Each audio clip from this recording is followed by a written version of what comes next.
No one noticed the exact second it began.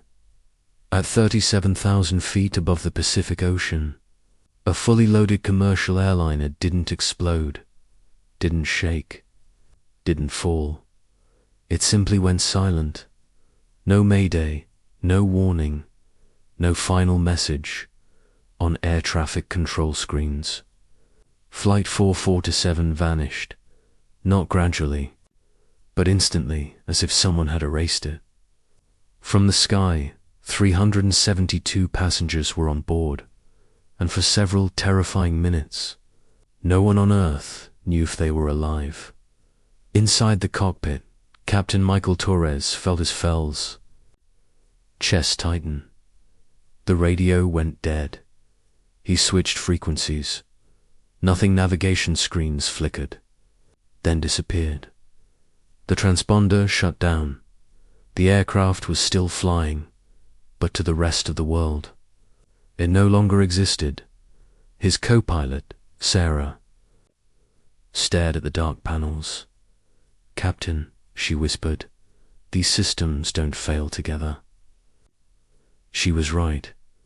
They were designed with separate power sources, separate wiring, separate backups. This shouldn't have been possible. Then Michael heard it. A sound only a pilot notices. A subtle change in engine tone. Engine 3 was losing power. He adjusted immediately, redistributing thrust. Training took over, but within minutes, Engine 4 followed. 2 engines failing, over open ocean, with no communication. Michael made an announcement to the cabin, his voice calm and controlled. "Ladies and gentlemen, we're experiencing a minor technical issue. Please remain seated." He didn't tell them the truth, that there was nowhere to land, that help couldn't hear them, that the nearest runway was thousands of miles away. In the cabin, unease spread quietly. Parents pulled children closer. A businessman closed his laptop and stared out the window.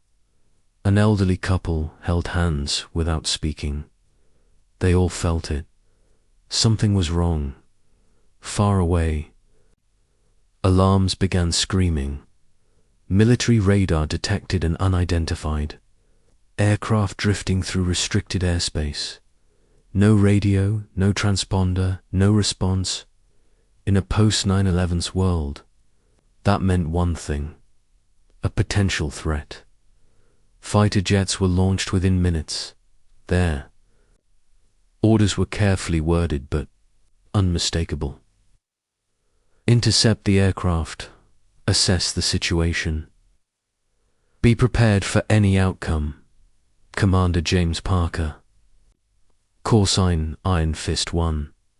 Climbed toward the last known position. He had intercepted enemy aircraft before, but never a passenger plane. Back on Flight 447, the situation collapsed rapidly. Engine 1 began to surge. Engine 2 followed. 4 engines 3. Compromised. The aircraft started losing altitude, slowly, relentlessly. Michael did the math in his head. They had less than an hour before. Gravity made the final decision. Then Sarah pointed. Dark shapes appeared in the distance. Fast, sharp. Closing. In dot fighter jets. Michael's heart sank. Were they here to help? Or to end everything? The jets formed up around the airliner. Commander Parker looked into the cockpit and understood instantly. No hijackers, no. Chaos, just 2 pilots fighting a dying machine. He tried to make contact. Nothing. Emergency frequencies.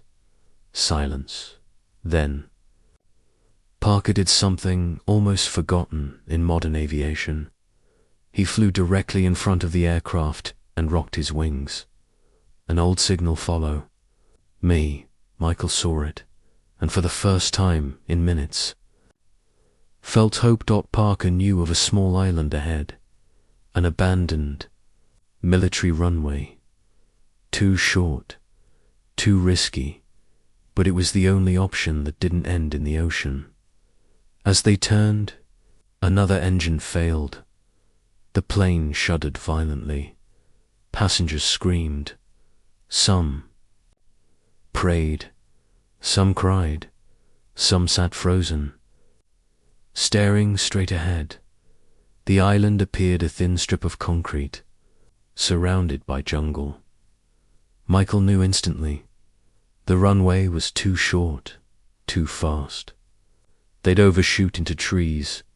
Too slow, they'd stall. Into the sea, that there was no perfect landing, only survival. Or death, that the wheels hit hard. Metal screamed. The aircraft shook. Violently, they weren't stopping. The jungle rushed toward them at the last possible moment. Michael made a decision no manual had prepared him for. He steered off the runway, into the grass dots. The landing gear dug in. Systems ruptured, the aircraft slowed. 10 feet. 20, 30, then silence. The plane stopped, less than 50 feet from the trees inside the cabin. Time froze, then applause erupted. People cried, strangers hugged, families held each other like they'd never let go. They were alive, all of them. Later, investigators uncovered the truth. A microscopic design flaw, a chain failure so rare it was considered impossible after Flight 447. Aircraft around the world were grounded and inspected. The flaw was fixed, but those who were on that flight never forgot one number: 50 feet. That was the distance between life and everything ending.